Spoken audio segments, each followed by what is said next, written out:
Let's begin the second part of the conference, Civil War in America and the Second Coming of Jesus. Look closely at the cover. We haven't made much mention of it before, but it is a comparison between the Civil War here in the United States and the second one. But above the images, there is something that shows the completion of this whole issue. And it's the second coming of Jesus.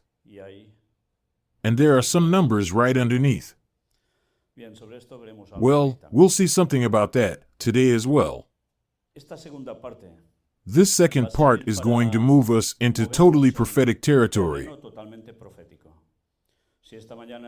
If this morning we've seen basically news after news, what everything that's going to happen is pointing to, this afternoon we're going to look at prophecy. But stay tuned, because the first thing we are going to read is something that a woman wrote against all odds. Now everything points to the fact that there is going to be a war, because we are going to read something that is an article that I have collected that you can check for yourselves by going directly to the sources. It is very good, and that is why I show it to you, so that you can observe how there was a woman who wrote something that really came true. Let's go to it. Secession War, United States, from 1861 to 1865.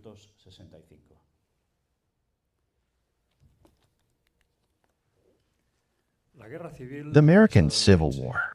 One of the most shocking predictions. The prophetic ministry of Ellen White has been questioned many times. Was she really a prophet of God? How can we prove it? On this occasion, we will do it from future events that were revealed to her by God in vision and had an amazing fulfillment. Although at first they seemed crazy predictions, they came to pass just as Ellen White predicted. The American Civil War. Ellen White's visions concerning the American Civil War are perhaps among her most striking predictions. For terrible calamities quickly validated her prophecies, made many months before anyone else glimpsed what she saw in vision. Truly, these visions are most astounding and impressive, God-given insights into the future. Ellen White had two visions about this. Her first vision lasted about 20 minutes and occurred during an evening service in a church in Parkville, Michigan, about 30 miles south of Battle Creek on 1861, January 12th. Now this is what you are about to see. The description of this vision. Ellen G. White, many of you know her, many more may not. She is declared a prophetess of God, thus accepted by the Seventh-day Adventist Christian Church. And to say that also for us, those of the Christian Church ministry, the fourth angel, because we are going to show, and as we have demonstrated so many times, that this woman was truly inspired by God, and this is one of the data that confirms more that it was really so. The previous year, J.N. Andrews and J.N. Loughborough had held an evangelistic campaign and built a house of worship there. On this occasion, the morning sermon was delivered by John Harvey Wagoner, an experienced pastor and father of Elliot Wagoner. Elena, at the age of 33, gave a powerful exhortation to the congregation. As she returned to her seat, she had this vision about the terrors of the war to come. As she came out of the vision, she mentioned things that related directly to several individuals and families in the audience. His words made a lasting impression on Loughborough, who recalled the words of Ellen White. There is not a person in this house who has dreamed of the conflict that is coming upon this land. People are scoffing at the order for the separation of South Carolina, but I have been shown that a great number of states will join that state, and there will be a terrible war.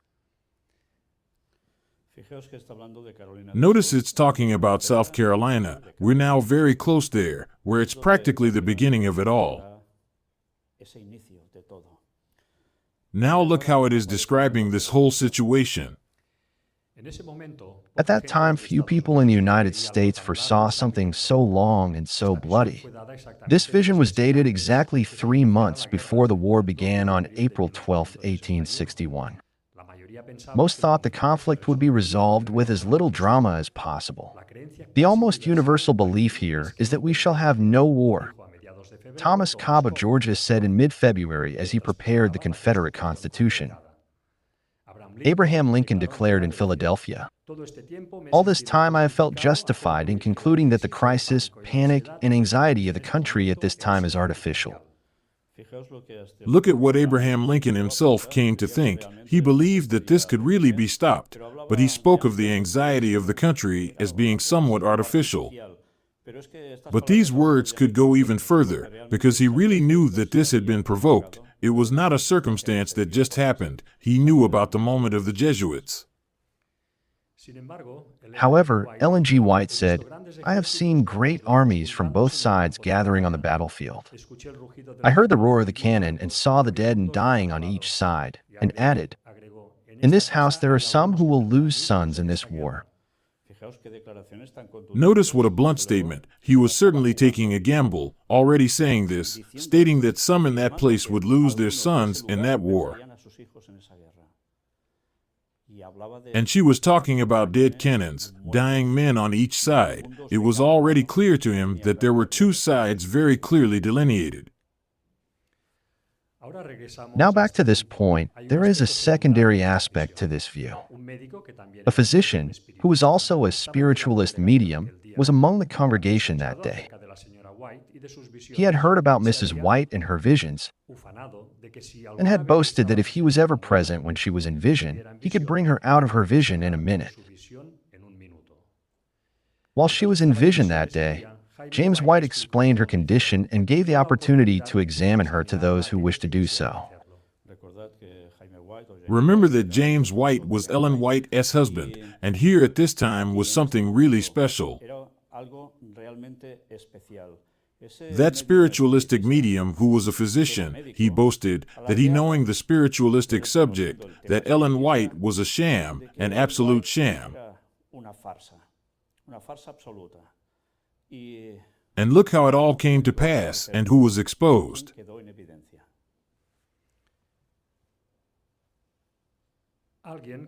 Someone in the back of the room said, "Doctor, go and do what you said you would do." James White, not knowing anything about the doctor's boasting, invited him to come forward and examine Mrs. White. The doctor stepped forward in a reckless manner, but was suddenly had. James White stepped down from the platform and walked toward the man, put his hand on his shoulder, and urged him to approach Ellen White. Carefully, the doctor checked her pulse, heart rate, and respiration.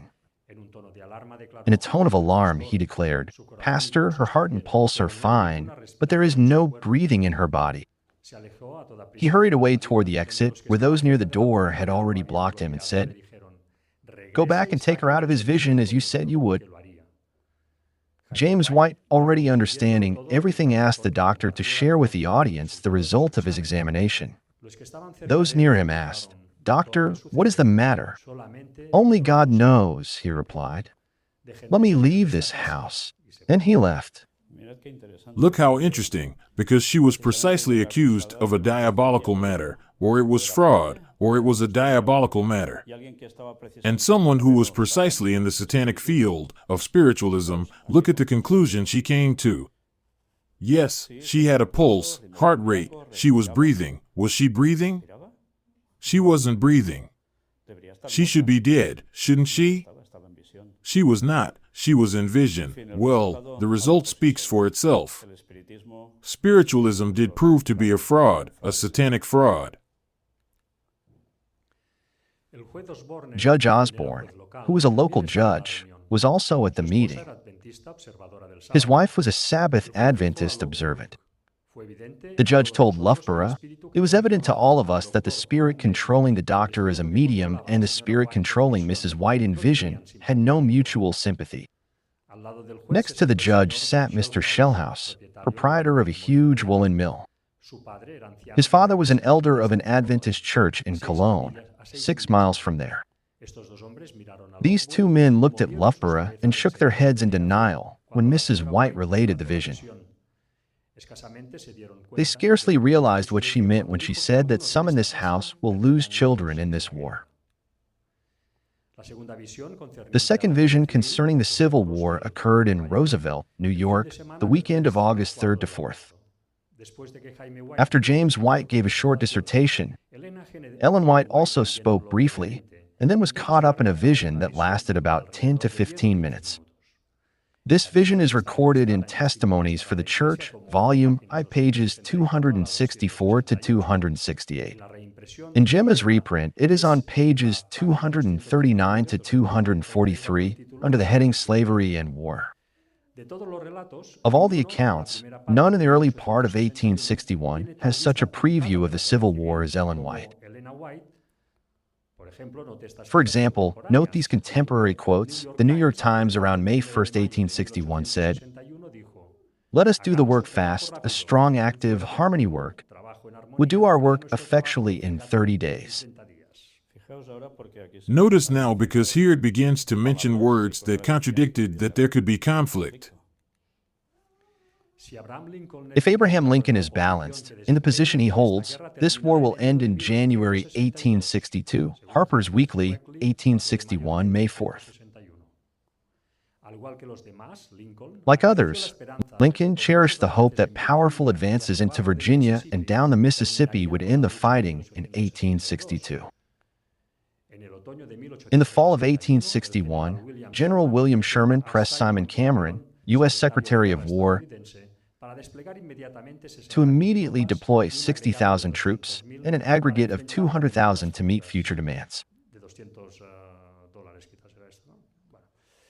Sherman was criticized in the press as mentally unbalanced. A month after the request, General Henry Halleck relieved Sherman of his command. He was talking about troops. Troops, yes. But over the next 4 years, both Ellen G. White and General Sherman proved to be realists. See William T. Sherman, Memoirs of General William T. Sherman, Volume 1, pages 203 to 205 and 217. See William T. Sherman, pages listed here. The American Civil War lasted 4 years until the signing of the surrender. 4 years and a month until the last battle, 5 years and 4 months until the official declaration by the victorious government. About a year after the first vision of Ellen White, in the church of Parkville, Michigan, Pastor Loughborough returned to that church in Parkville to preach. Judge Osborne and Mr. Shellhouse again sat together in the same seats, as of old. Pastor Loughborough spoke on spiritual gifts and used Ellen White as an illustration. He referred to the vision of January 12, 1861. But this time there was no shaking of heads on the part of these gentlemen. Instead, their faces covered in their handkerchiefs were shedding marked tears. One had lost his son in the war, the other had lost a son in a different battle, and had another who was at that time a prisoner of war in the South. According to Loughborough, the local elder managed to immediately recall the names of 5 families in the Parkville church who had lost sons in the fighting, and said that if given a little time, he could list at least 5 more families whose sons had been killed. Telling this story today in the Parkville church that was moved 40 miles to the historic Adventist town of Battle Creek. Sitting in that church today and reflect on how God worked through his messenger is a solemn and faith-building experience. Can there be any doubt that we have a sure prophetic word in the ministry of Ellen White? Thank you. Well, you have seen. Unfortunately, many people are unaware that Ellen White prophesied that there would be a civil war in the United States and that it was literally fulfilled, and that people who there, at those times when she was saying it, were sitting there and could still doubt that that could be, because there were statements that said that that was not going to happen. It did happen, and they lost their children in the war. So it was shown that in this case, as in so many others, Ellen White did not fail by divine inspiration, evidently. This should automatically make us think, because if she got this right and so many other things too, perhaps we should know more about this question we are dealing with today, to see if she also said something about it.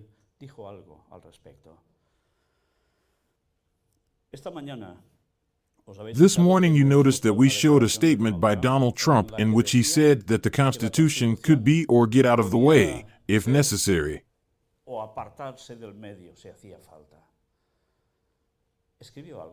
Did Ellen White write anything about this question? Stay tuned, because she also wrote about the U.S. Constitution.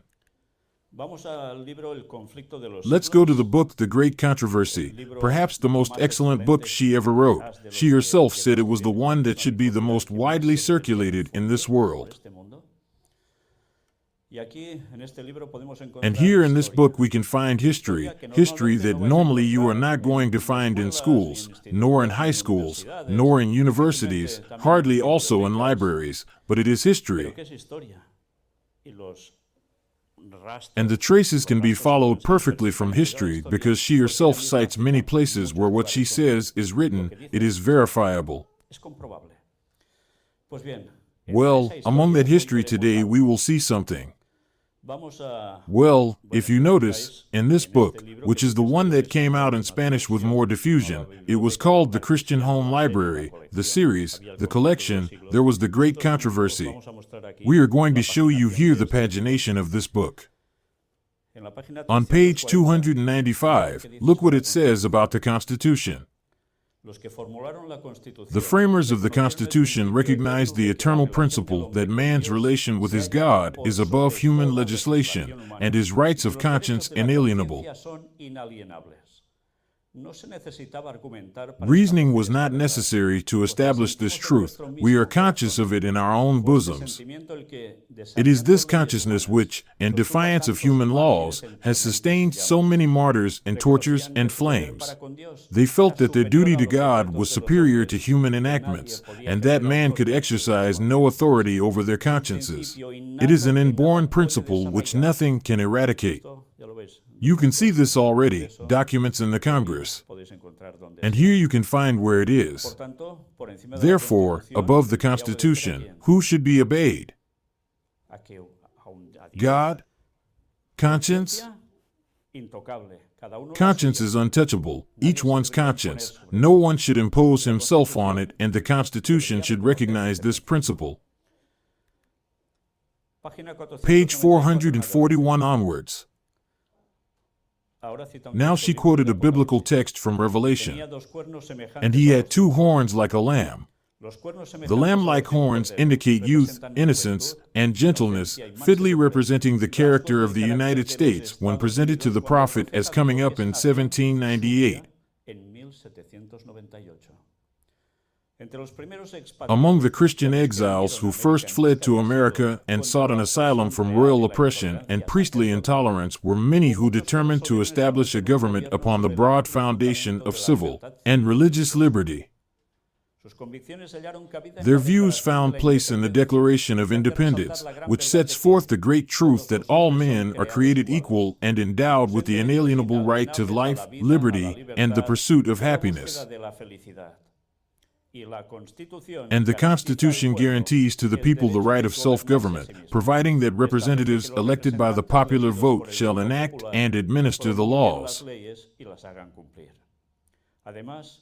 Freedom of religious faith was also granted, every man being permitted to worship God according to the dictates of his conscience.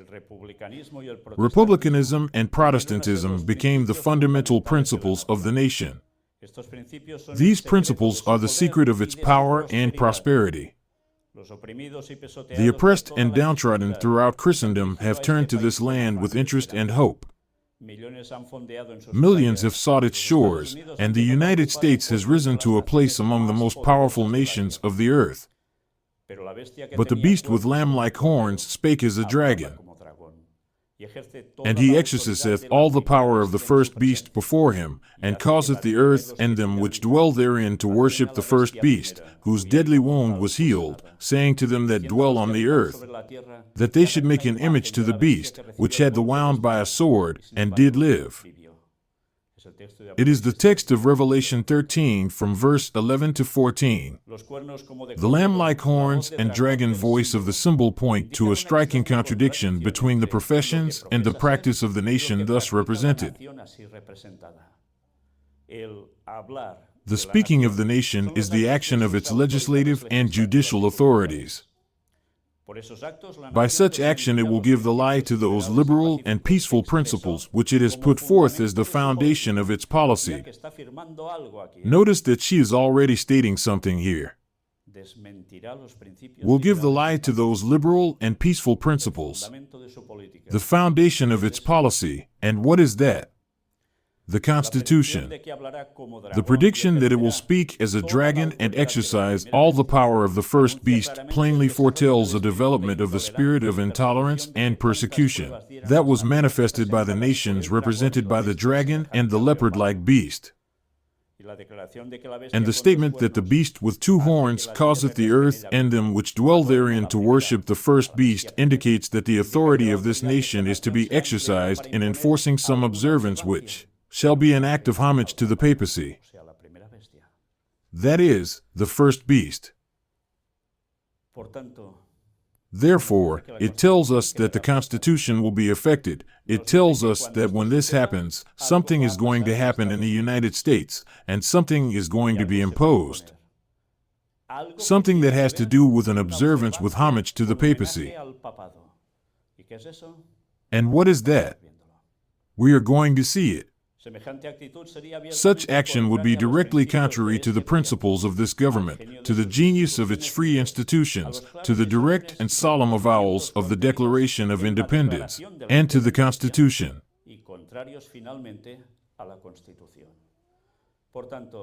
Therefore, the Declaration of Independence and the Constitution will be blown up, because that base will be trampled and something will be imposed, and homage to Rome, of course.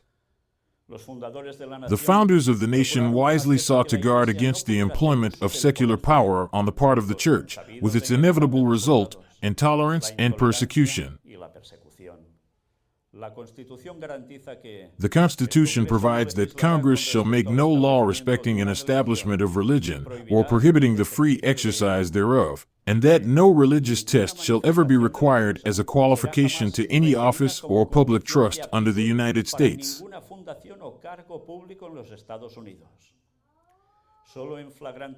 Only in flagrant violation of these safeguards to the nation's liberty can any religious observance be enforced by civil authority. But the inconsistency of such action is no greater than is represented in the symbol. It is the beast with lamb-like horns, in profession pure, gentle, and harmless, that speaks as a dragon, saying to them that dwell on the earth that they should make an image to the beast. Here is clearly presented a form of government in which the legislative power rests with the people, a most striking evidence that the United States is the nation denoted in the prophecy. But what is the image to the beast? And how is it to be formed? The image is made by the two-horned beast and is an image to the first beast. It is also called an image of the beast. Then to learn what the image is like and how it is to be formed, we must study the characteristics of the beast itself, the papacy. I don't know if you are noticing. She is telling us that sooner or later, and now we can see it coming very soon. The Constitution is going to blow up. And someone, we have seen this morning, who says that if it was necessary, it is going to happen. And after it is going to happen, notice that in order for the Constitution to blow up, there will have to be a conflict. Otherwise, it could not be easily enforced. If that is so, then we understand that it will happen later, by prophecy. The Sunday law. Now we will see it even more clearly. Notice how everything is being prepared. How close we are to a situation described by prophecy. By whom? By John, Jesus' disciple. How long ago? Almost 2,000 years ago. And Ellen White gave the details with clarity for our time. When the early church became corrupted by departing from the simplicity of the gospel and accepting heathen rites and customs, she lost the spirit and power of God. And in order to control the consciences of the people, she sought the support of the secular power. The result was the papacy, a church that controlled the power of the state and employed it to further her own ends, especially for the punishment of heresy. In order for the United States to form an image of the beast, the religious power must so control the civil government that the authority of the state will also be employed by the church to accomplish her own ends. Therefore, what are we to see in the United States? Someone in power who is able, if necessary, to brush the Constitution out of the way, at least on certain things, and who has an intimate union with that first beast, which is the papacy.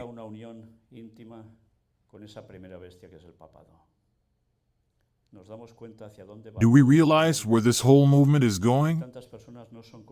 And so many people are not aware of what is going to happen with this conflict. It is what is coming upon us.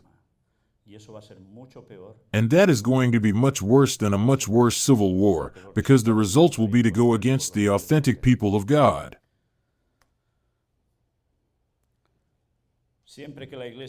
Whenever the church has obtained secular power, she has employed it to punish dissent from her doctrines.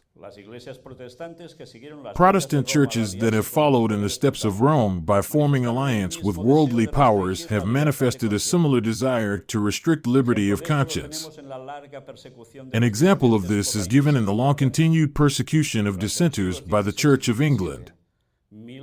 During the 16th and 17th centuries, thousands of nonconformist ministers were forced to flee from their churches, and many, both of pastors and people, were subjected to fine, imprisonment, torture, and martyrdom. It was apostasy that led the early church to seek the aid of the civil government, and this prepared the way for the development of the papacy, the beast. Said Paul, "There shall come a falling away, and that man of sin be revealed." 2 Thessalonians 2 verse 3. So apostasy in the church will prepare the way for the image to the beast. The Bible declares that before the coming of the Lord, there will exist a state of religious declension similar to that in the first centuries. In the last days, perilous times shall come. For men shall be lovers of their own selves, covetous, boasters, proud, blasphemers, disobedient to parents, unthankful, unholy, without natural affection, truce-breakers, false accusers, incontinent, fierce, despisers of those that are good, traitors, heady, high-minded, lovers of pleasures more than lovers of God, having a form of godliness, but denying the power thereof.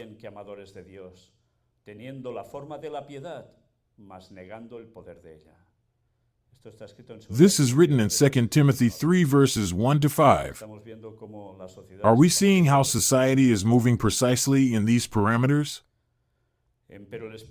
Now the Spirit speaketh expressly, that in the latter times some shall depart from the faith, giving heed to seducing spirits, and doctrines of devils. 1 Timothy 4 verse 1. Satan will work with all power and signs and lying wonders, and with all deceivableness of unrighteousness. So we are going to see marvelous, diabolical signs. Are we prepared for these things? They are going to be things that are going to transcend what may happen on a daily basis. These are going to be wonders. People are going to be stunned when they see all of this. And they won't know how to deal with it.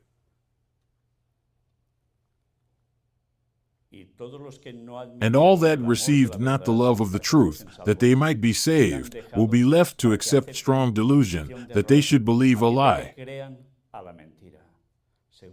2 Thessalonians 2 verses 9 to 11. When this state of ungodliness shall be reached, the same results will follow as in the first centuries. The wide diversity of belief in the Protestant churches is regarded by many as decisive proof that no effort to secure a forced uniformity can ever be made. But there has been for years, in churches of the Protestant faith, a strong and growing sentiment in favor of a union based upon common points of doctrine. To secure such a union, the discussion of subjects upon which all were not agreed, however important they might be from a Bible standpoint, must necessarily be waived. In this way, we arrive at an ecumenism.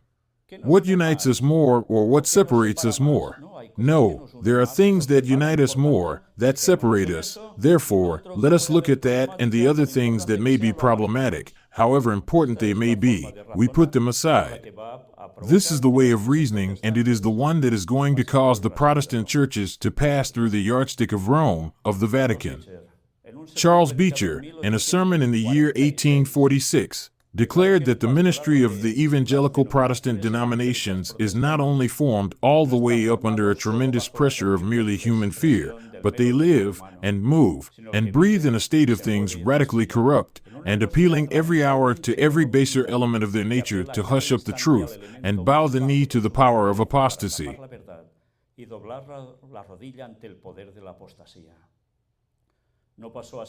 Was not this the way things went with Rome? Are we not living her life over again? And what do we see just ahead? Another General Council, a World's Convention, Evangelical Alliance, and Universal Creed.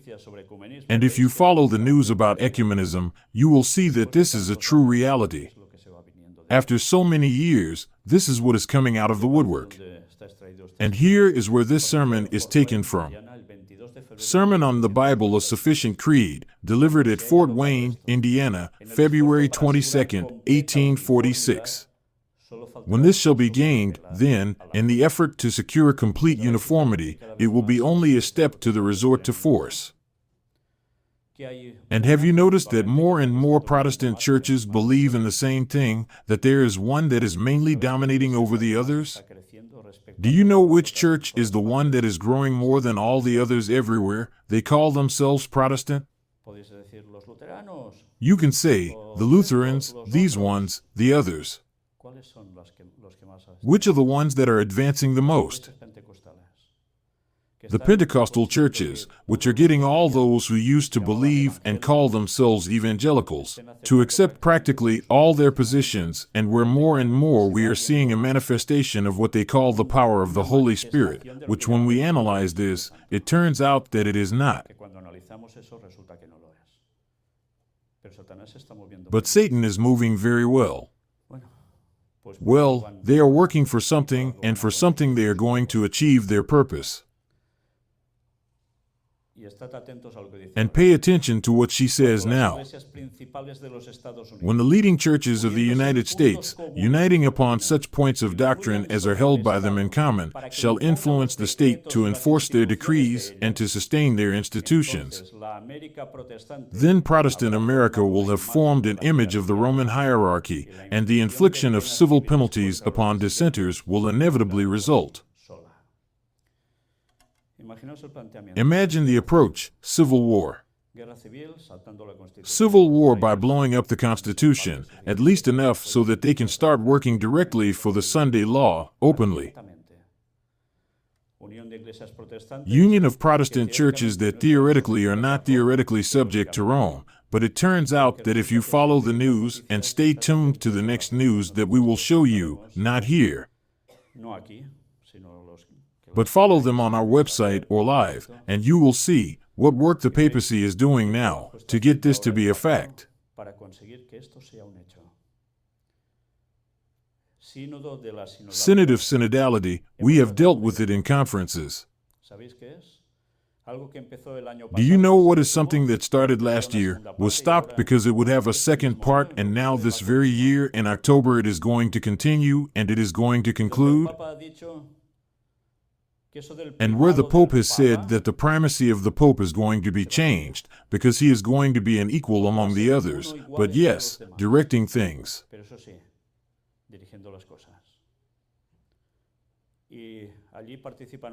And there the Orthodox are participating, Protestants are participating, and they are all accepting it. That is already in full movement. Therefore, be alert, because we are about to live not only a war conflict here, apart from everything that happens in other places, but really the development of what Satan himself is preparing through all these elements to go against the people of God, who even now cannot go against him because there is something that protects them. Do you know what it is? The Constitution and the Declaration of Human Rights, of religious freedom and so on, that is still here, and that has to be blown up. We were aware that it was necessary for this to happen in order to apply a Sunday law, to submit to Rome, to the papacy, so here it is. And what will come then? Well, obviously deaths of people, many. But then it will be easier to control people. And all those who, in a reduction of population, want to continue with their beliefs, in contradiction to what the others want, will go through what you tell us here.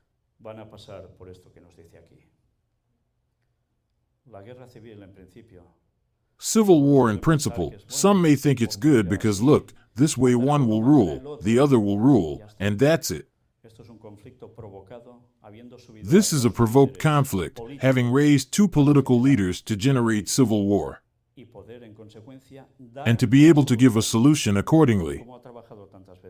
And as that power has worked so many times to achieve this, generating the problem to then give a solution, chaos, and then order, this sounds familiar, doesn't it?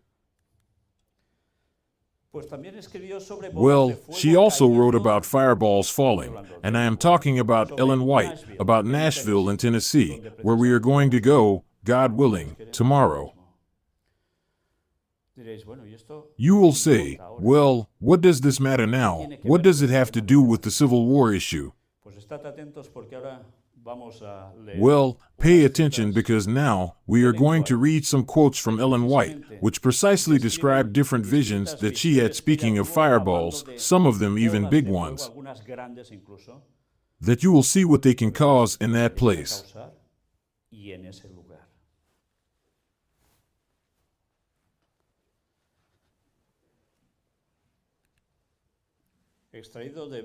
Extracted from events of the last days, here we find the first ones, only portions, because the writing is much longer.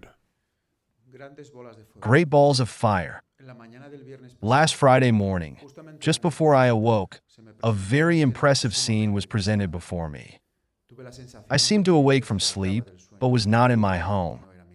From the windows, I could behold a terrible conflagration. Notice this, we have marked and read the word conflagration. Pay attention, remember this word, as we are going to see it repeated on more than once, and we will see its meaning. Great balls of fire were falling upon houses, and from these balls fiery arrows were flying in every direction. It was impossible to check the fires that were kindled, and many places were being destroyed. The terror of the people was indescribable. After a time I awoke and found myself at home. This is taken from the book Evangelism, page 29, where all this is described, and it was written in 1906. This is interesting to determine because we will see that there are different writings, from different years also, but they have a coincidence in the facts, and here it speaks of these great balls of fire. It speaks of conflagration. And it was a vision. It is not something that happened. It was a future vision. Here he is not talking about the Civil War, the one where there was the Civil War. He is talking about a future. And this is interesting because we will have to listen well to that word, conflagration.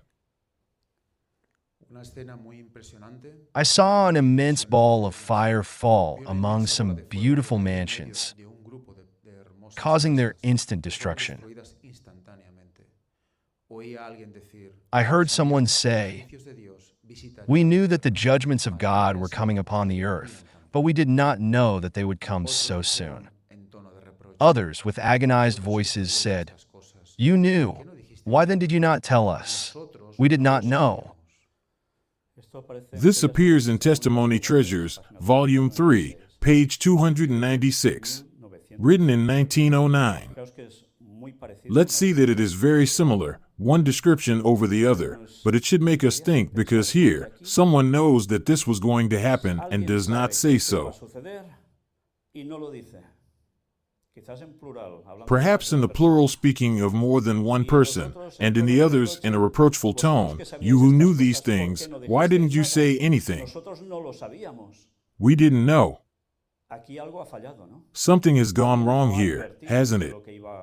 Someone has not warned of what was going to happen. Well, we must show it in order not to be guilty of all this. Now perhaps you can also ask us, Ellen White wrote in some years, which you have already seen, 1906, 1909. She died in 1915. A year ago the First World War had begun, which lasted from 1914 to 1918. And in that war began to appear, what?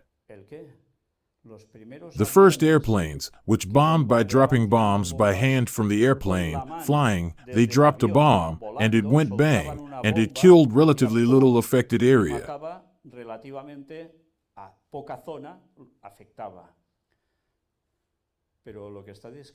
But what you're describing here is something that one might think, is this a thing that God sends directly as a judgment? A plague-type thing, just so you understand me, or is it because something is happening on a military level as well? Let's look now at the word conflagration. This you can all look up. Sudden and violent disturbance of peoples or nations. Look also. War, strife, struggle, confrontation, conflict, revolution, quarrel, hostility. The antagonistic, peace, the opposite. The other meaning would be fire, big fire. Related synonyms of conflagration: war, strife, struggle, confrontation, conflict, revolution, quarrel, hostility. The opposite antonyms of conflagration again: peace. So we see that it is a fire, that it happens. Why, yes. It is related to something. It is related to war, strife, struggle, confrontation, conflict, revolution, quarrel, hostility. And if you look at authors like Uriah Smith, the author of a book called Daniel and another one called Revelation, which were later made into a single volume, commenting on the prophecies of those books, verse by verse, you will see that also in an illustration, there is a place where there is a great fire. It turns out that it has to do also because there has been a confrontation, a conflict, a fight, a war. Curious, isn't it? We are putting things together. Now we are going to see different quotes from Ellen White, and she talks about fireballs over the world. It is here. They are collected so I show it to you, and also be attentive to each one of them, because it is going to be worth it. It seemed that an immense ball of fire came down upon the world and crushed large houses. From place to place rose the cry, "The Lord has come! The Lord has come!" Many were unprepared to meet him, but a few were saying, "Praise the Lord!" Written in 1904. Here it tells of a huge ball of fire descending on the world. Is this the same as the above? Notice how similar it is, but here it tells us about an immense ball of fire descending on the world. Could it be a meteorite? We do not know. The truth is that it is not clear, but let's see even more quotes. In the visions of the night, a very impressive scene passed before me. I saw an immense ball of fire fall among some beautiful mansions, causing their instant destruction. I heard someone say, "We knew that the judgments of God were coming upon the earth, but we did not know that they would come so soon." Others, with agonized voices, said, "You knew. Why then did you not tell us? We did not know." On every side I heard similar words of reproach spoken. Written on 1904, July 3rd, notice once more how it may be one thing or it may be the other. On one side, it has told us conflagration. Therefore, will there be similar events, some generated by the cause of war and others by the direct judgment of God? Interview with the Huntsville School Board. Look, in Nashville, Tennessee, I have marked Nashville because although this writing here tells us about Nashville, we are going to see how it tells us about some other population. And then we'll see where this is located on the map. Yes, it's Tennessee, and the July 5th, 1904 writing. It's an interview with the Huntsville School Board. You know, this is a long, long, long writing. We're just going to take the parts that we're interested in. Mrs. E.J. White. I would say that Huntsville has been kept before me at the same time that Graysville was fitting up, and I thought I was bearing the message all the time to get before our people that Huntsville needed more encouragement, really, than Graysville, because the most destitute needs the first attention.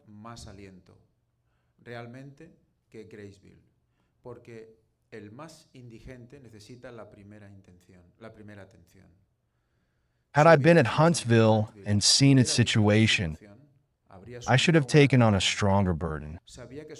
I knew its situation was, well, I knew it was in need of help very much, but I did not anticipate so much need as I found when I went there. Here we are dealing with evangelization, to reach different populations, and which were the best ones to begin the work, and how all this had been delayed. In all this context is when they appear what we will see. And it made my heart ache. It seemed as if it would take my flesh right off from my bones. I have not had any appetite for anything since I came back. I have not hardly. It seemed as if I had come right up to a stump. I thought, our brethren in the South who knew anything of Huntsville and knew anything of its situation, to leave it as it was, how God could look upon it, that has been my thought. How God can look upon it, how God can acquit them at the sight of their eyes. It has been a great mystery to me to understand. I certainly know that in the place of its coming up, it is in many respects the appearance going backward instead of forward. Here she was suffering because she saw that there seemed to be no intention to advance the work somewhere that was really necessary. There was a scene presented to me. It was the night before the Sabbath. That is when that scene was presented. I looked out of the window, and there was an immense ball of fire that had come from heaven, and it fell where they were casting buildings with pillars. Especially the pillars were presented to me. Notice this because it is extremely important. This falls in one place. It's a building with pillars. And why does she quote this? We'll see later. And it seemed as if the ball came right to the building and crushed it. Crush is the word in English. And they saw that it was branching out, enlarging, and they began to cry and mourn and wring their hands.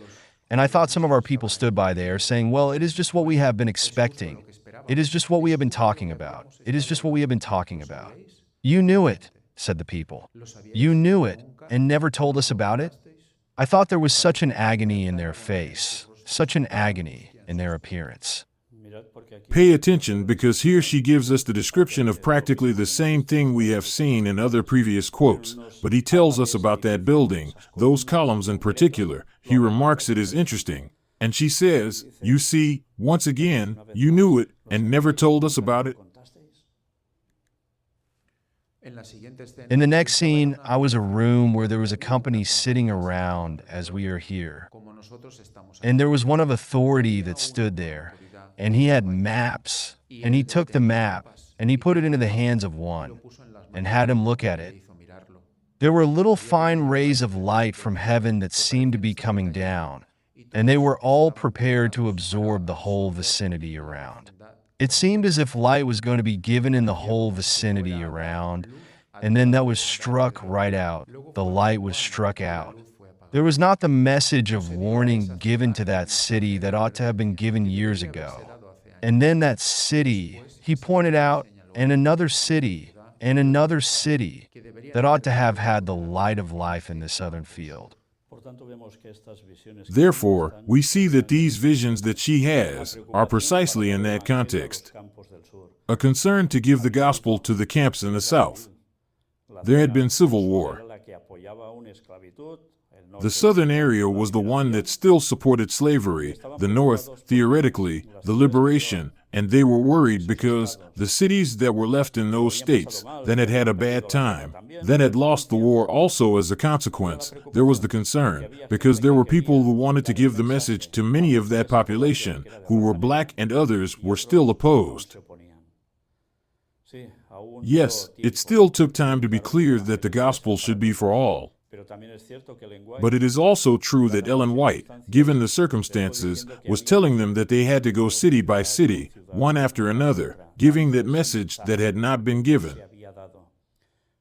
It is also true that in other places she was adding how to do that kind of evangelism, so as not to raise blisters, to such an extent that there would be a confrontation to avoid, on the part of people who were still in those southern fields, against the preaching of the Adventist Church, against the message that she was going to give. So, once again, we have to learn from that. You have to give the message with caution and give it when it is due, and moving forward, but you can't release everything right away to whoever, because you risk it being cut off forever, to be able to give them the message and for them to receive it. Always, a lot of sense in all this. S.N. Haskell spoke about ostracism against white teachers in Nashville's black schools. Notice that all this, in this context of race issue, was about the location of this place's Nashville. While I was in Nashville, a scene was opened before me. A great ball of fire seemed to fall from heaven, and from it went forth flashes of light. When these flashes of light would strike a building, the building would burn like tinder. And then I heard someone say, I knew that this was coming. These are the judgments of God that I knew were coming. You knew, said another. You were my neighbor. Why did you not tell me that these things were coming? Why did you not warn others? And this she wrote on 1904, August 14th. Notice how additional details are given. The Lord is soon coming in the clouds of heaven with power and with great glory. His terrible judgments are soon to fall upon our world. Are we doing all we can to warn Earth's inhabitants of these things? While I was in the South a few months ago, I had a very impressive dream. I seemed to see a great ball of fire come from heaven and strike the earth. Great houses were in flames, and many were looking on in great distress. Someone said, I knew that this was coming. I knew that God's judgments were soon to fall. You knew that these things were coming? Said another. Why did you not tell us? Why did you not warn us and show us the prophecies that we might also know? September 10th, 1904. A month had passed, practically, hadn't it? And once again we are seeing extensions of the same fact. Was it the same fact, or were they different facts? This is the question, the big question. On the one hand, we have seen the word conflagration and what it implied. On the other, we see as if something also came from heaven directly to impact. So it seems to be two different things. But look, interestingly enough, in the South. When I was at Nashville, I had been speaking to the people, and in the night season, there was an immense ball of fire that came right from heaven and settled in Nashville. There were flames going out like arrows from that ball. Houses were being consumed. Houses were tottering and falling. Some of our people were standing there. It is just as we expected. They said, we expected this. Others were wringing their hands in agony and crying unto God for mercy. You knew it, said they. You knew that this was coming and never said a word to warn us. They seemed as though they would almost tear them to pieces, to think they had never told them or given them any warning at all. January 21st, 1905. And here you see what he even says. In the previous one we have seen, did you know these prophecies and had said nothing? And here he tells us that they would also want to attack those who knew and had kept silent. This is huge, isn't it? In the night I thought, in a room, but not in my own house. I was in a city where I knew not, and I heard explosion after explosion. I rose up quickly in bed and saw from my window large balls of fire. Jetting out were sparks in the form of arrows, and buildings were being consumed. And in a very few minutes, the entire block of buildings was falling, and the screeching and mournful groans came distinctly to my ears. I cried out in my raised position to learn what was happening. Where am I? And where is our family circle? Then I awoke, but I could not tell where I was, for I was in another place than home. I said, "O Lord, where am I, and what shall I do?" It was as a voice that spoke, "Be not afraid. Nothing shall harm you." And this is from 1906. Interesting, because here she describes that those big fireballs that were falling, sparks were coming out of it in the form of arrows. You mean, did they come out of this larger one and spread to other smaller places, obviously those arrows? Does this sound like anything today? Cluster bombs. Exactly. So, we are seeing that it was a differentiation. It speaks of the same places, but one as if it were for conflict and the other, for things sent directly by God. The result, always the same. People who knew had kept silent, and they wanted to tear them to pieces. But who was truly of God, as she was in this case, receives the "be not afraid. Nothing shall harm you." Therefore, the people of God, in the face of the conflicts, this conflict that is in the neighborhood, what should they do? Trusting in God, above all, trusting in God. In the night season, I had a presentation. I did not seem to be in my own home in St. Helena. I was, I thought, awakened in the night with a great noise of cries of distress, and I saw the whole heavens lighted up. There were balls that looked like fire falling, and these balls looked as if full of arrows, and wherever they struck there were great calamities. Houses were set on fire, and no human effort could extinguish the flame. The earth quaked, and homes were falling with a crash. Wouldn't you describe this in today's war, with these kinds of bombs falling? It would be this. Evidently, she, at that time, could not describe this. It didn't exist, but it's what she saw, and how she would describe it. It was the same thing in the Bible. The prophets had their dreams, their visions. They described what they saw in the language that they could from what they understood. Because they were things so far ahead of their time that it escaped them, but still, they described as they could the same thing now. Last Friday morning, just before I awoke, a very impressive scene was presented before me. I seemed to awake from sleep, but was not in my home. From the windows, I could behold a terrible conflagration. Once again, a terrible conflagration. She sees it from his window. Great balls of fire were falling upon houses, and from these balls fiery arrows were flying in every direction. It was impossible to check the fires that were kindled, and many places were being destroyed. The terror of the people was indescribable. After a time I awoke and found myself at home. This appears in the Ministry of Goodness, page 142. The writing is dated August 26, 1906. Again, terrible conflagration, hence fires, enormous, caused by conflict. Well, now, you see the places that have been cited here. Nashville, Huntsville, Graysville. They're all in one particular state. You know what it is? Tennessee. It's 2 different counties or 3, but they're all in the same state. And you know what? Ellen White, when she had those visions, those dreams, she was just in those places. And you see what she came to describe. And we have seen the word conflagration, what it really entails.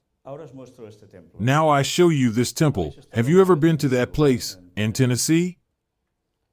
Anybody here ever been to Tennessee? Have you? Yes? Have you seen this? This is in Nashville. Yes, it's a copy of a typical Greek pagan temple, and it's there. Ellen White had talked about a place, a pillar building. They were making pillars. Let's see something about all this. Wikipedia lists the Parthenon at Centennial Park in Nashville, which is a reconstruction of the Greek Parthenon. The Parthenon in Nashville, Tennessee, is a full-scale replica of the Parthenon in Athens. It was built in 1897 as part of the Tennessee Centennial Exposition, which celebrated the centennial of the union of this state to the United States. 1897, Ellen White wrote the first of the quotes, "We've seen from 1904, right?" So this was already built. Why does it say that other than columns? It goes so far as to say that columns are also being made. Construction for the Tennessee Centennial Exposition. It was built to be the centerpiece of the 1897 exposition, along with other buildings also based on original and ancient monuments such as the pyramids of Egypt. How interesting, isn't it? Egypt, pagan temple here. Greek type? This first version of the building was constructed in plaster, wood, and brick as, originally, the building was to be dismantled once the exhibition was over, as was done with the other buildings in the Centennial Park. So, look at the photograph. Here, you see the Parthenon and you see pyramid. It was the Centennial Exposition. This was dismantled. The material it was made of, now we would say it is laughable, right? This was not going to hold anything. It was dismantled. Ellen White says it had columns, and they made columns too. The building was so well liked for its realism that the city of Nashville decided to keep it. As the building had been constructed with the intention of demolishing it after the exposition, the construction was not sturdy enough. So, in 1920 the monument was demolished, and in its former place a second version was built with concrete, much more stable and faithful to the original Parthenon. Were there columns? Yes. Was it demolished? Yes, in 1904 Ellen White, after all this, had the vision, and she had the vision of a place with columns, and that columns were being made, therefore, of something of the future that she had not yet seen built.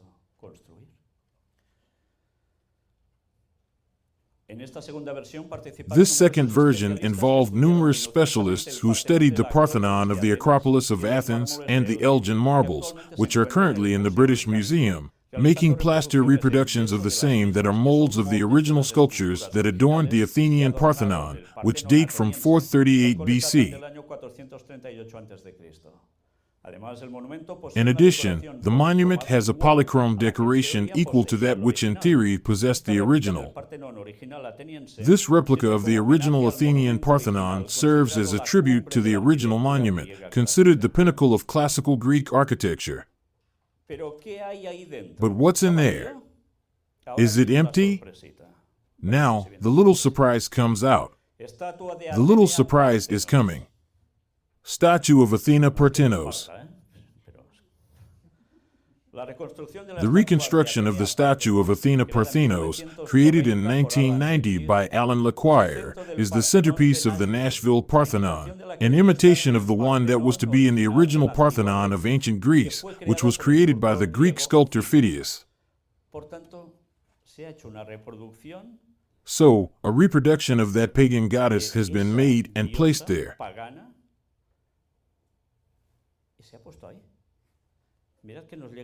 Look what it has come to tell us. It has been reconstructed as it is believed that it must have been the original, lost long ago. This statue is about 13 meters high and is covered with gold.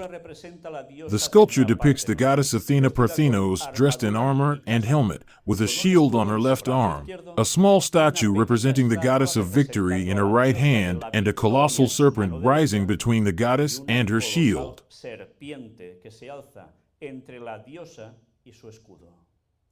The sculpture, which was not originally gilded, was covered with 23.75 karat gold in 2002. It is considered the largest indoor sculpture in the Western world. Until 1990, it was that of the Immaculate Virgin of Chignahuapan in Mexico. Curious, huh? You know this one, a huge one? Yes, and she was the Virgin.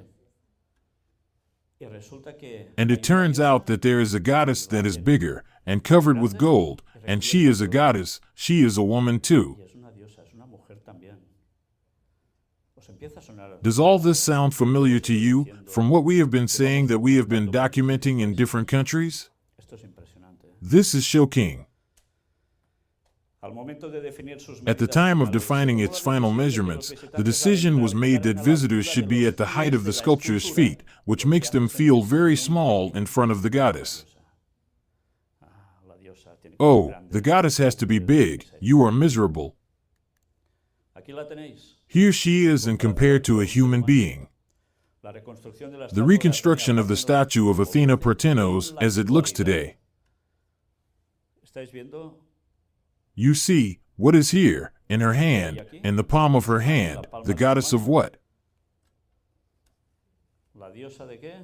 Of victory, that we have seen her in so many places, and with all that that implies. But let's see more details. I don't know if you are seeing the enormity of the temple.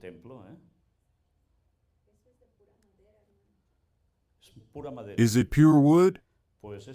Nope. It's cement. Is it covered with cement? And that has to last.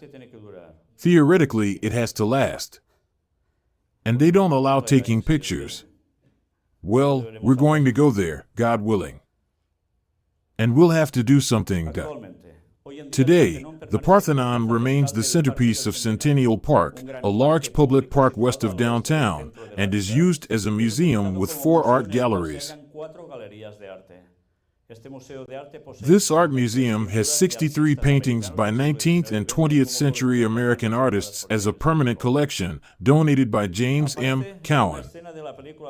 It appears in a scene from the movie Percy Jackson and the Lightning Thief. Look, they've used it for these purposes. Let's go into detail. Don't tell me that this is not impressive. Let's see more details.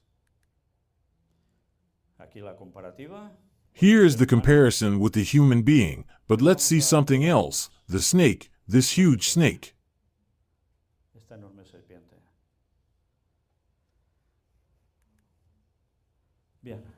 Well, you know, we had said that we had to come and document this place.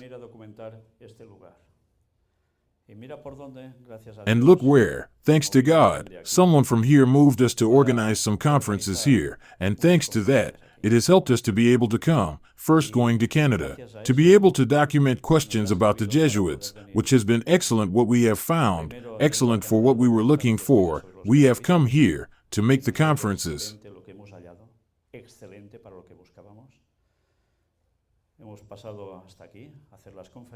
And it has helped us to go to Nashville tomorrow, where we are going to have, God willing, the visit of that place.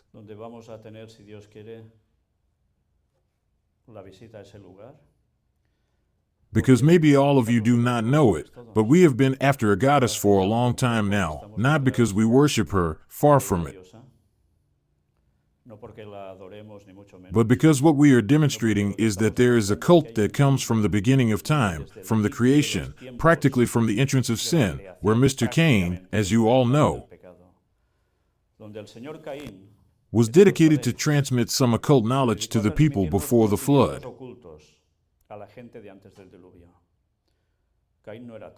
Cain was not a fool. He was not a fool at all, but he twisted a knowledge for evil. What did he do? What is Cain known for? He killed his brother, didn't he? Did he ever regret that? No. And he went on doing his thing, and he passed on generation after generation of the biblical characters that appear before the flood, a series of knowledge to those of his offspring. Until someone came along from that family who happened to instruct a woman, his wife, one of his two wives, and he transmitted to her a series of knowledge that remained, as we could now call it, through secret societies and occultism. And it turns out that they had a daughter, and the daughter was also instructed in the same way. And that daughter had another daughter, but before, in between, there was a universal flood. And the second that was instructed, she entered into the ark as the wife of Cam, and she passed through the flood. Because she believed that Noah was telling the truth, that is why she was saved from the flood. But she took the opportunity to pass on her knowledge from an order of women, passing on the hidden knowledge to her daughter, to a daughter who was to be called and known as Semiramis.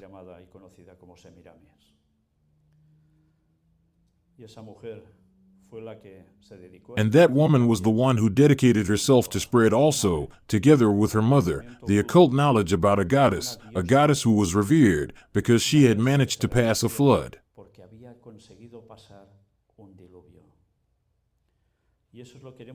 And that is what we will be showing. We have already shown it in several places and conferences, but we will go even deeper, expanding much more, why there has been a culture, pagan, in every place of this world, that has had a goddess, that have served to death, and I say literally to death, and that all this would serve to prepare the ground for someone who is going to appear, who has already done it throughout history, but will appear shortly before the return of Christ, to show herself as 1. Preparer of salvation, of the one who is to come to save the world.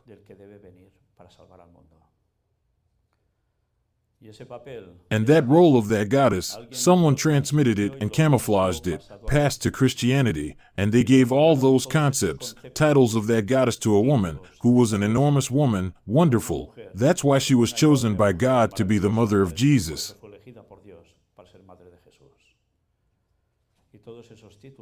And all those titles were given to her, and now they worship her, as if she were in heaven, as if she could intercede for us, so that Jesus would not be angry with us, and could grant us things, and even salvation, as if Jesus was so bad and not the advocate we need, who is the only one we have, faces to God. That is, trampling on the blood of Jesus, his sacrifice. And that is what we are documenting around so many places, to demonstrate that this is not an invented story, but a true fact.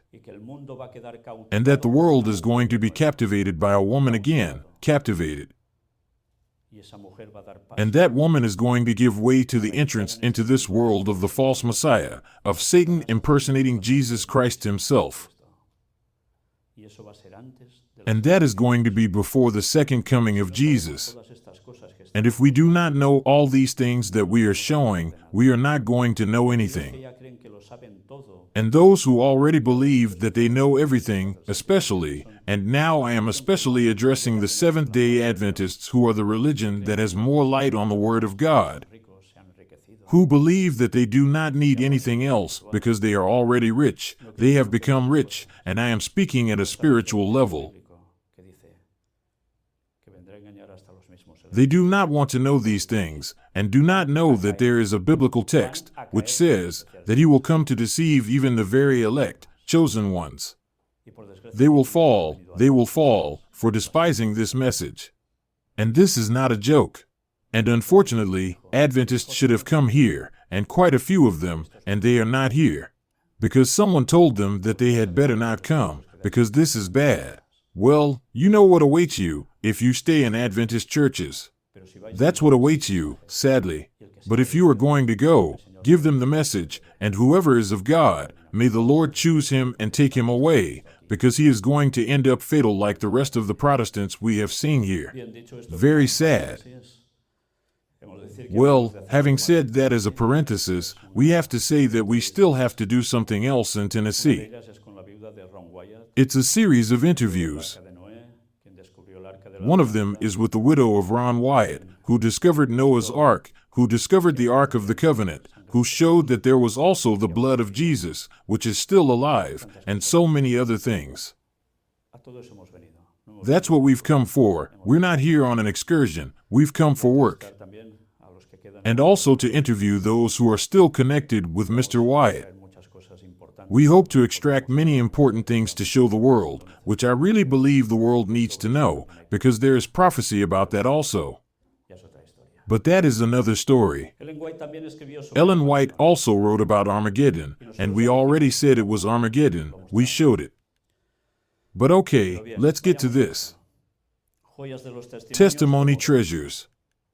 Volume 2. The work for this time. We are standing upon the threshold of great and solemn events. Prophecies are fulfilling. Strange, eventful history is being recorded in the books of heaven. Everything in our world is in agitation. There are wars and rumors of wars. The nations are angry, and the time of the dead has come, that they should be judged. Events are changing to bring about the day of God, which hasteth greatly. Only a moment of time, as it were, yet remains. But while already nation is rising against nation, and kingdom against kingdom, there is not now a general engagement. This Ellen White's quote has received a free translation. Despite the expression general engagement has not been translated literally, the chosen words in Spanish reflect the concept of incoming general commitment with war in the entire world, which didn't happen yet in the time described by the prophetess in this quote. Here, Ellen White's Spanish translator wrote the word conflagration again. In what context? Context of war. Here I'm not talking about general conflagration of civil war in America, but I'm showing you the word he uses, and under what context. Ellen White was already saying in her time, nation rises against nation, kingdom against kingdom, but there was no such general conflagration yet. General conflagration is Armageddon. And that has to do only with persecution of Sabbath keepers who do not believe in the immortality of the soul and who are faithful. That is a part of Armageddon. It is spiritual warfare against God's people on a physical level as well, but this is the context of a war of enormous proportions. That is going to take place, and that is going to be centered in a specific place, Armageddon. As yet the four winds are held until the servants of God shall be sealed in their foreheads. Then the powers of earth will marshal their forces for the last great battle. Persecution of God's people to death? Armageddon, in what context does it happen? In plagues, the 7 final plagues. And in the midst of that persecution of God's people, a brutal warfare for what's left of the world, because, remember, the plagues will already be, they're falling. And there will have been a brutal warfare before that as well. Yes, there will be population decline. Yes, there will be, but a lot of it. But what does all this point to? That the world is going to end just like that. We can open the balcony and jump off, can't we? No, because these are the signs of the second coming of Jesus, the signs that indicate that he is coming to rescue us. And that if we don't know how this theme of the woman, which has been transmitted in this way, we are going to fall on the enemy's bread. And the enemy is not about a government. It is about Satan to overthrow our eternity. That's why we must know these things and warn the people. Because you know that goddess, that virgin, who will appear. She will come to unite all peoples who precisely believe in one goddess. Whatever she is, whoever she is, she will unite them all. And the ecumenism that the papacy has been working on with the whole interreligious world. I'm not just talking about Protestants and Orthodox at the Christian level. I'm talking about Hindus, Buddhists, and all the ists that you want. They all have one goddess, and some have three. Why three? Do you remember the names of those three women? The first of them who partook of this occult knowledge, what was her name?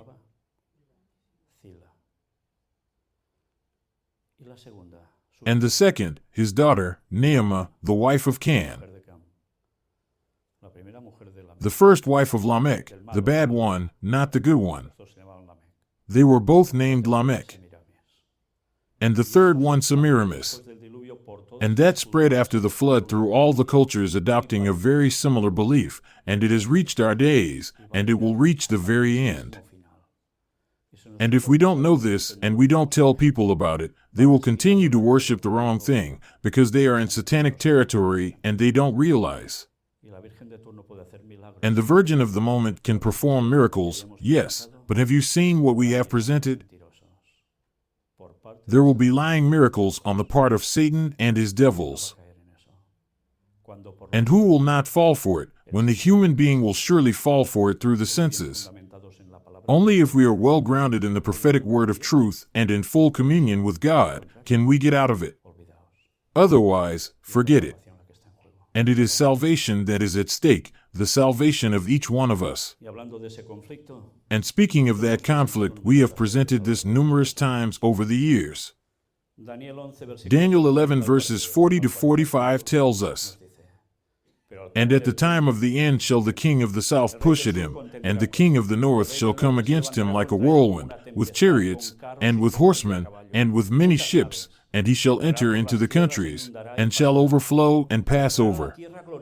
He shall enter also into the glorious land, and many countries shall be overthrown, but these shall escape out of his hand, even Edom and Moab, and the chief of the children of Ammon. He shall stretch forth his hand also upon the countries, and the land of Egypt shall not escape. But he shall have power over the treasures of gold and of silver, and over all the precious things of Egypt, and the Libyans and the Ethiopians shall be at his steps.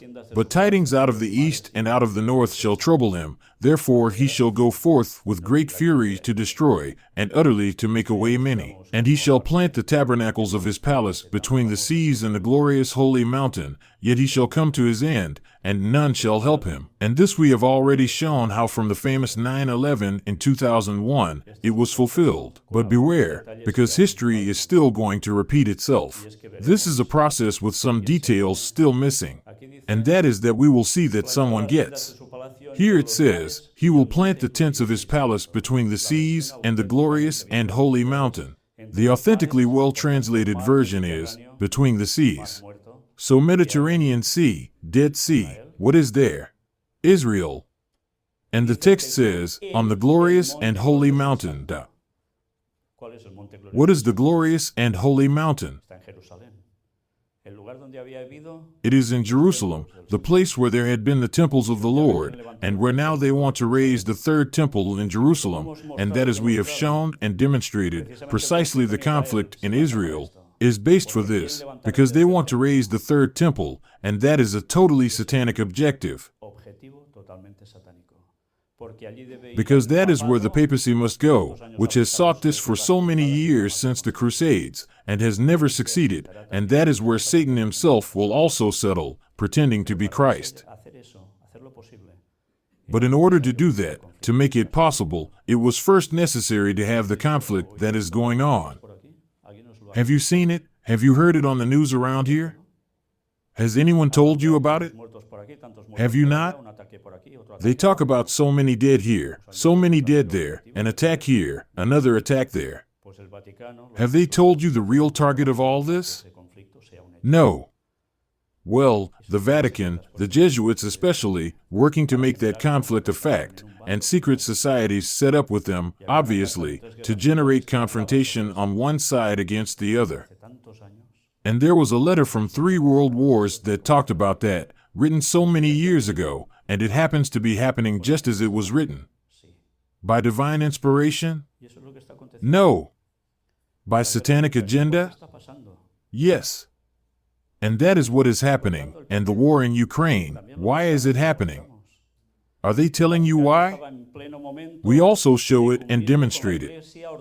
The Vatican was in the middle of ecumenism with the Russian Orthodox Church. They were going to unite. And when everything was ready, the Orthodox Church, its Patriarch Kirill, said, no. No.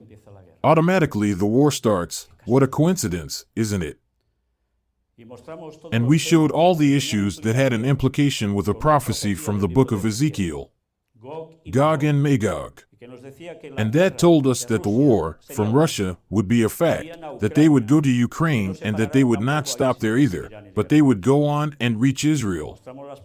And we show the words of Benjamin Netanyahu himself, who many years ago already said that he knew that Israel would be attacked by Russia because the Torah says so, in the Old Testament it says so. And they who are working to build a new temple in Jerusalem and prepare the way for the false Messiah are generating these conflicts. Do they tell you any of this on television? Well, you who now know, and if you don't know, you can start to enter our website and see everything to inform yourselves. You must tell the people what is about to happen so that they will believe, because otherwise they will tell you those words that we have seen here, and you knew it, and if you didn't tell us anything, and you know what the biblical text says, that the blood of the people will be demanded from us, if we haven't said those things. Are we aware of this? We are not here because we are. We are here because we have been called by God to warn the world of what is coming. Are we going to fail God? Because if we fail God, He is going to cause us to fail of eternal life. And did you notice that it says, "But news from the east and from the north will terrify him, and he will go out in great anger to destroy and kill many"? What is in the east? Who is the enemy of America and NATO, of the West theoretically? Who is in the east? China, North Korea, and in the north? Russia.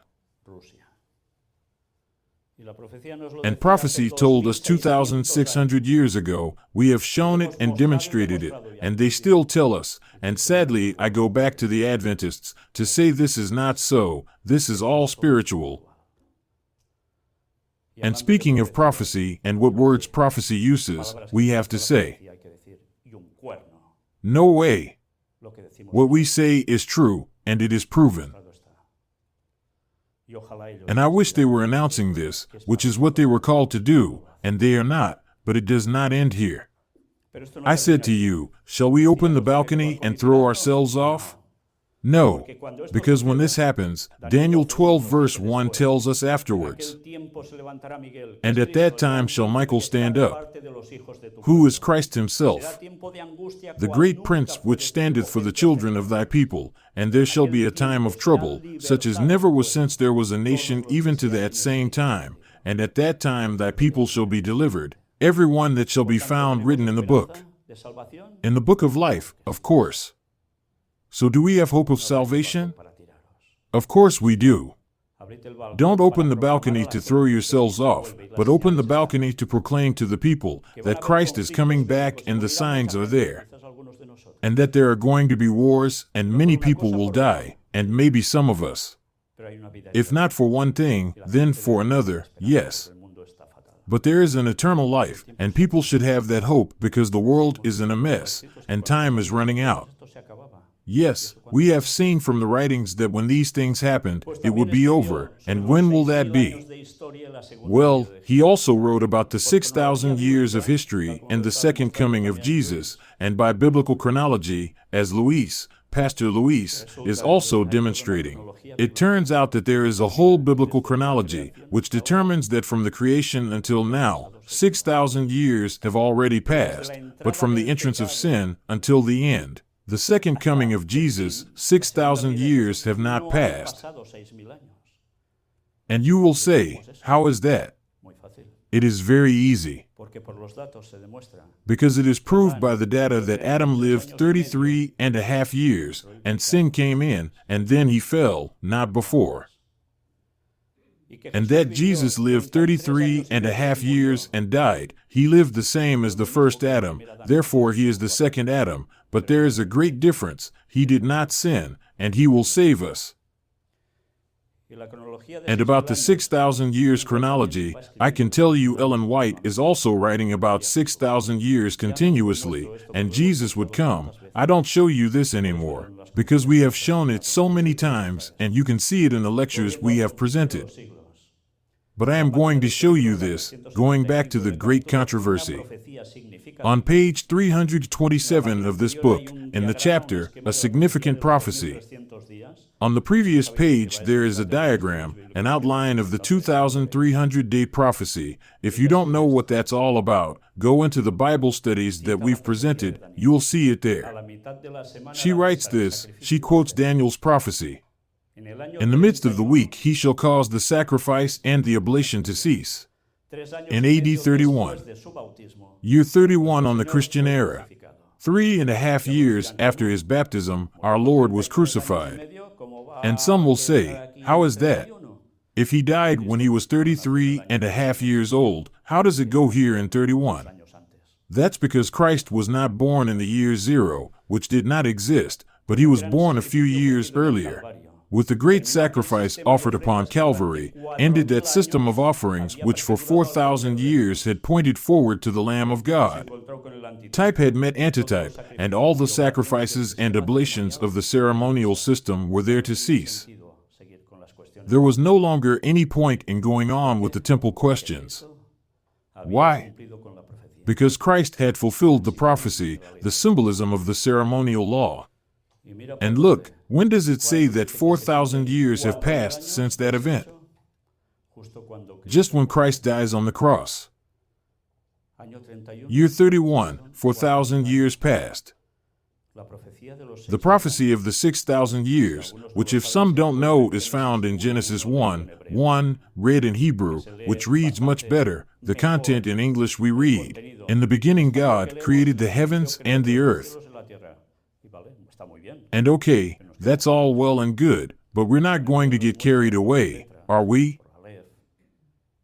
And in Hebrew it shows us by letters, by the aleph, by its punctuation, that it speaks of 6,000 years, and the Alpha and the Omega, Christ appearing. And if we don't know that, we don't fit anything in, and when we read that a day is as 1,000 years, and 1,000 years as a day, in prophecy, 6,000 years, and Christ appears in the 4,000, curiously at the central point. And now, well, you are well versed in mathematics, aren't you? No, I've studied letters. No, I didn't learn it at school. Well, you all know this.